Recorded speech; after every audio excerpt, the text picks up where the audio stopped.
हरिवंश श्री हरिवंश। कोई भी व्रत या नियम या तीर्थयाटन या अन्य अनुष्ठान इतनी सामर्थ्य नहीं रखता कि तुम्हें संपूर्ण पापों से मुक्त कर सके। बड़े बड़े ब्रह्म ऋषियों ने नाम के महत्व को देखा है कि जो नाम है वो तुम्हारे सर्व पापों का नाश कर देगा। ना निष्कृतैर रुदितैर ब्रह्मवादिभिः तथा विशुद्ध्यन्त्यघवान व्रतादिभिः यथा हरेर्नाम पदैरुदाहृतैः उत्तम श्लोक गुणोपलम्भकम। भगवान उत्तम श्लोक श्री हरि श्री राधा, इनके नाम में जो पाप नाश करने की, दुख नाश करने की सामर्थ्य है, बड़े बड़े ब्रह्म ऋषियों ने बड़े बड़े व्रत और अनुष्ठानों का वर्णन किया है, उनमें इतनी सामर्थ्य नहीं है। इसलिए पहले विश्वास करो। नाम संकीर्तनम यस्य सर्व पाप प्रणाशनम। भगवान का नाम जप, नाम कीर्तन इतना प्रभावशाली है कि तुम्हारे बड़े से बड़े घृणित जो घोर नरक भोगवाने वाले हैं उन सब पापों को नष्ट कर देगा। नाम जपते जपते भगवान के गुण और रूप दोनों प्रकाशित होते हैं। भगवान के गुणों का चिंतन होने लगता है और भगवान के रूप का दर्शन होने लगता है ध्यान में। जब आपका अधिक नाम जप होगा और आपके पाप कम होंगे तो भगवान के गुणों का चिंतन होता है। भगवान के नाम का जप करते करते भगवान के महान आकर्षणकारी सौंदर्य समुद्र सुख प्रदान करने वाले रूप की झलक आने लगती है। भगवान की नाम महिमा भगवान की दिव्य लीला में प्रवेश दिला देती है। इसलिए नाम व्याहरणम विष्णुर यतस्तद विषयामति। ऐसे नाम जप करो जैसे विषयी पुरुष विषयों का चिंतन करता है। जो भोगी पुरुष होता है वो रात दिन मानसिक चिंतन भोगों का ही करता है। हम ऐसे भगवान के नाम का चिंतन करें जैसे विषयी पुरुष विषय का चिंतन करता है। भगवान के नाम का यदि एक एक श्वास, एक एक क्षण, एक एक सेकेंड जप होने लगे, विस्मृत होने पर ऐसा अनुभव कि मेरे से अपराध बन गया, हानि बर्दाश्त न हो, तो रस मूर्ति भगवान बहुत जल्दी हृदय में प्रकाशित हो जाए। एक एक श्वास, एक एक क्षण, एक एक सेकेंड यदि हम नाम जप करें और नाम जप में बाधा बर्दाश्त न हो, नाम जप छूटने पर ऐसा लगे जैसे कोई अपराध बन गया, तो बहुत जल्दी भगवान हृदय में प्रकाशित हो जाए। एकस्मिन् नप्यतिक्रांते मुहूर्ते ध्यान वर्जिते दस्युभिर मुसिते नैव युक्तमा क्रंदितुम भ्रशम। बहुत ध्यान देने योग्य बात कर रहे हैं।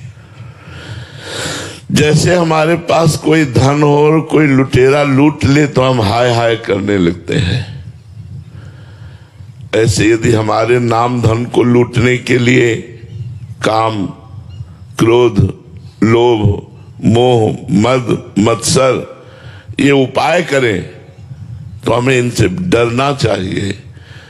अगर हम काम भोग करेंगे तो मेरी नाम रूपी संपत्ति रुक जाएगी और लुट जाएगी, लुट जाएगी। आगे हम जप नहीं कर पाएंगे, रुक जाएगी, हमारी रुचि नहीं रह जाएगी।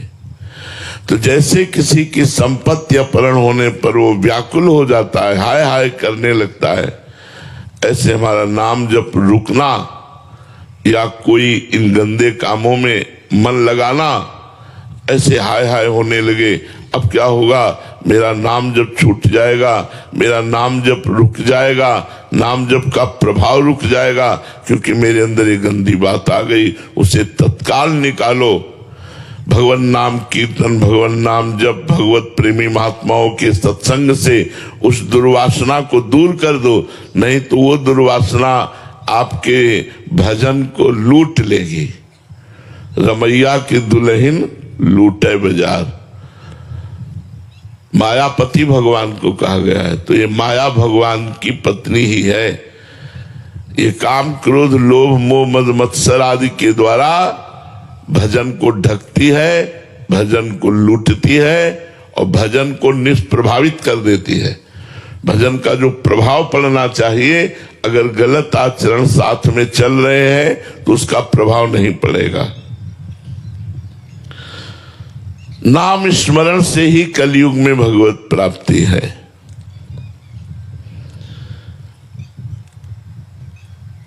भगवान व्यास देव जी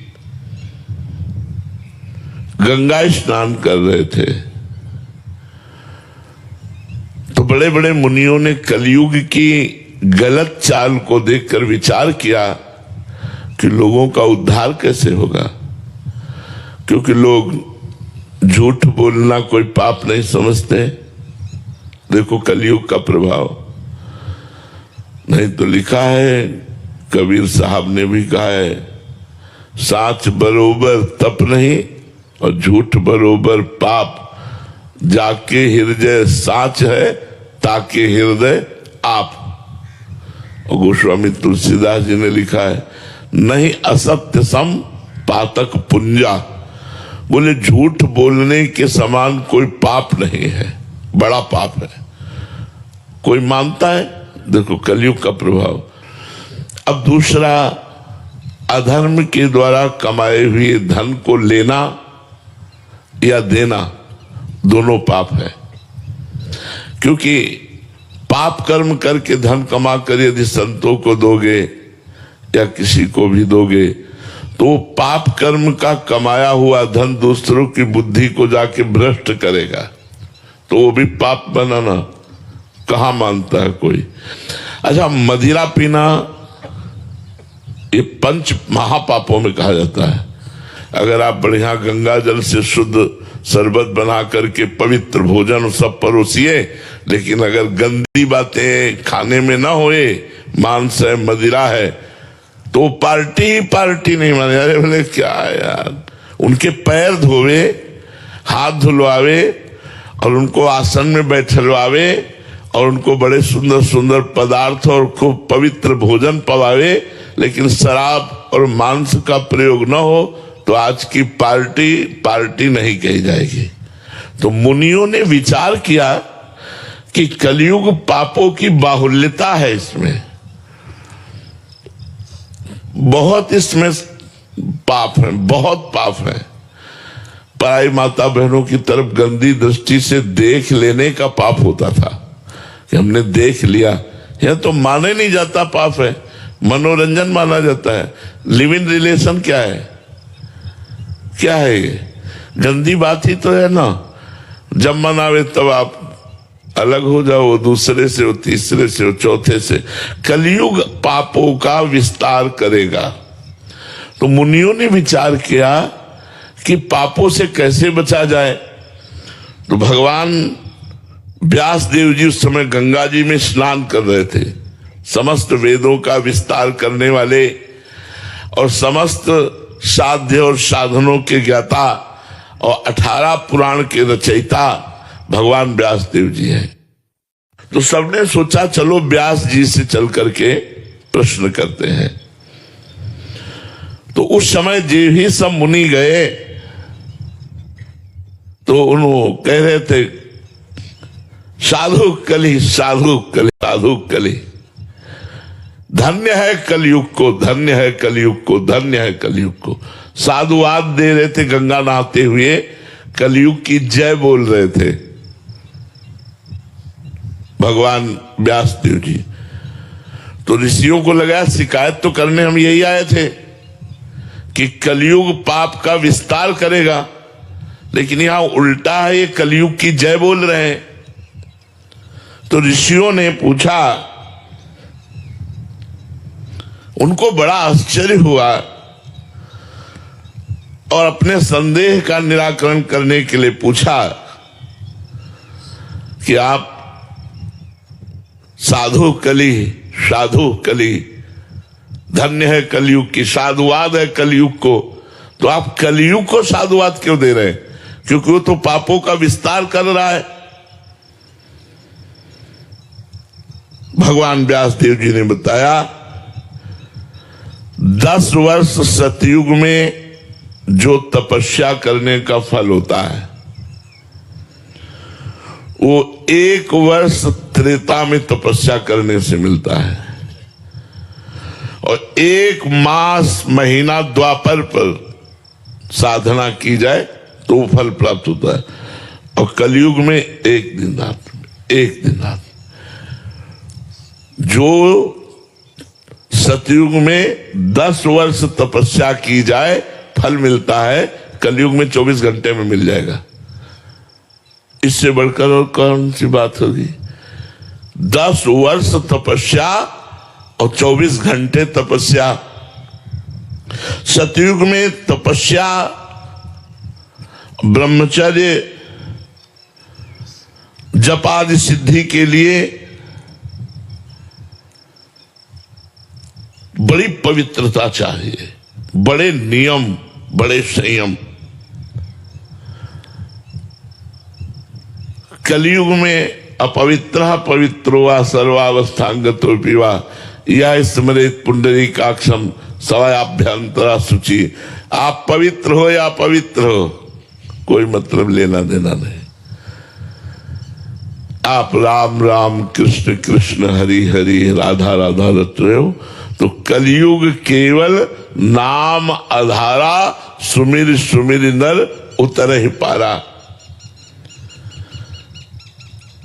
ध्यायन कृते यजन यज्ञ त्रेतायाम द्वापरे अर्चयन यदाप्नोति तदाप्नोति कलो संकीर्त केशवम।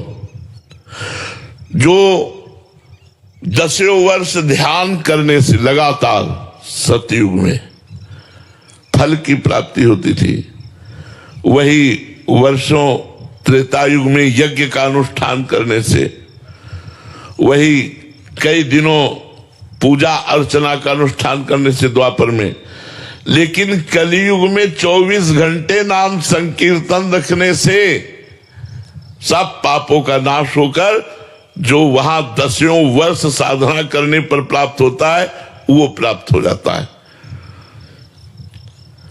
कलयुग में सबसे बड़ी समस्या है मन का ना लगना।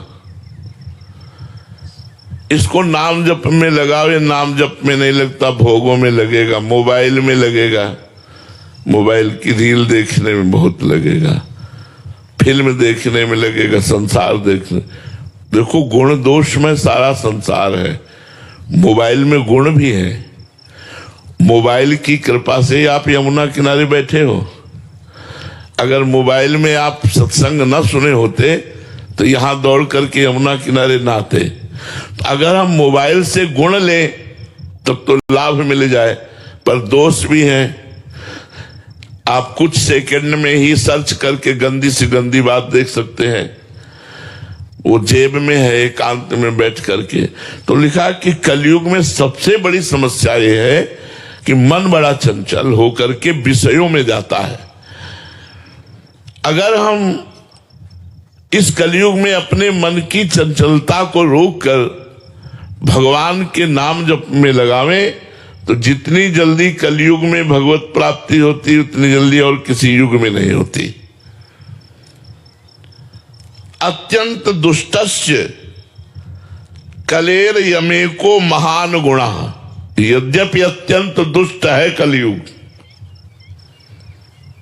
अत्यंत दुष्ट, सबकी बुद्धि को गलत आचरणों में लगाना, लेकिन महान गुणा, उसमें एक महान गुण है, कीर्तनादेव कृष्णस्य मुक्त बंधा परम ब्रजेत।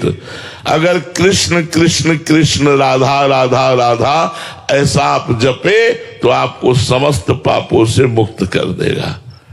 इसलिए हमारी प्रार्थना है सबसे, अन्य साधन बने तो कोई रोक नहीं, पर निरंतर नाम जपने का अभ्यास करो। माला से न जप सको तो काउंटर से जपो, काउंटर से भी नहीं तो ऐसे ही जपो। भगवान गिन रहे हैं, वो आपकी एक एक श्वास गिन रहे हैं, आपकी एक बात देख रहे हैं, आपका एक एक नाम भगवान नोट कर रहे हैं। जैसे मैं से जप रहे राधा राधा राधा राधा राधा, तो हम नोट करें या ना करें, भगवान नोट कर रहे हैं, उसका फल आपको मिलेगा। कलयुग में सर्वश्रेष्ठ और समस्त पापों का नाश करने वाला महान साधन एकमात्र भगवान का नाम है। इसलिए खूब राधा राधा रटो। अब प्रश्न करो।